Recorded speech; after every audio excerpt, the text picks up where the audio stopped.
to Nirmal Bang, ladies and gentlemen. I'm Hiral Datia. We have with us Ria Singh, Senior Analyst Currencies, joining in. Ria, welcome to the show.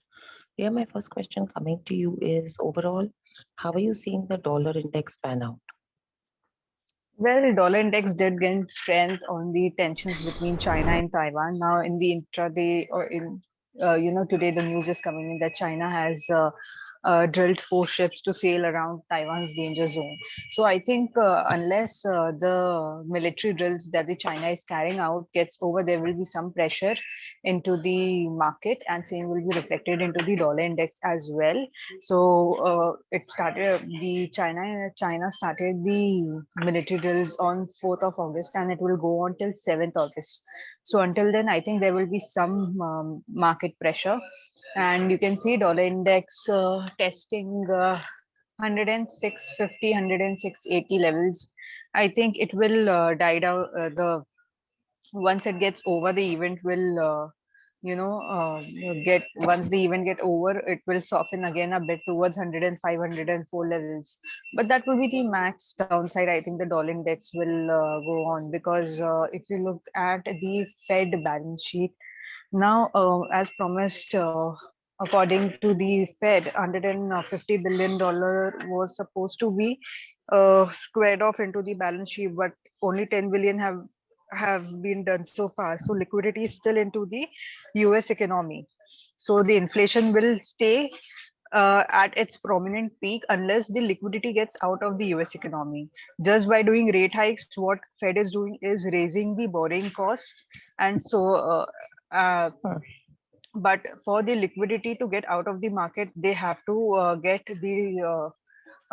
they have to do balance sheet reduction, and they were supposed to do 90 billion dollar this month, but so far only 10 billion dollar has been done from the talks to till now Right. against the 150 billion dollars.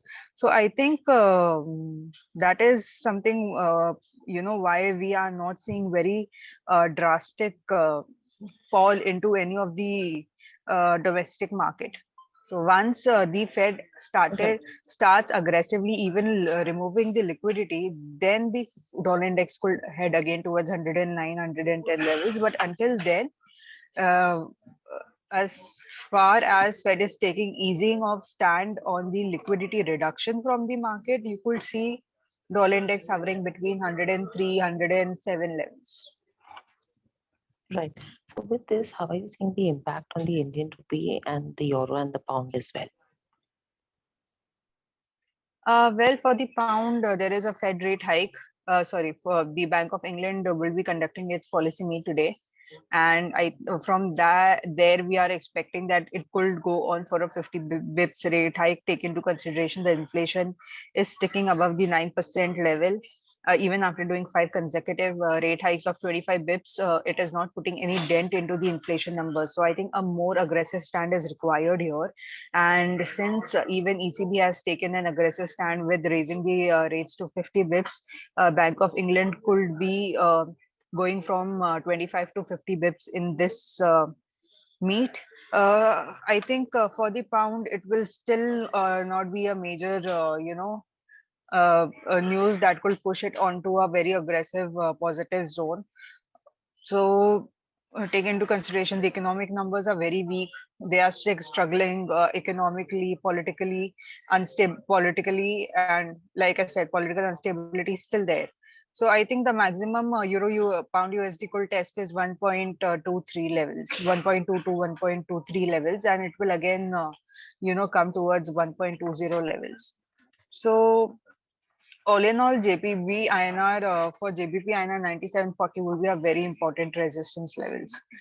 For USD INR, USD INR did see some correction yesterday, but I think it is now headed towards 80 level zone.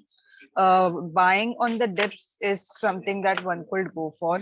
80 levels is somewhere where the pair is seeing a very strong resistance, and I think 79.20 will be a good level to go long into the pair. Unless then, I think you can go for a short below the level of 79.48 for a target of 79.20. Right. So these are few of the points that one should be considering as well. Thank you, Ria. Thank you, participants, for joining in. Thank you, Hiran. Subscribe to our YouTube channel for in-depth interviews of India Inc. and press the bell icon so that you do not miss our updates.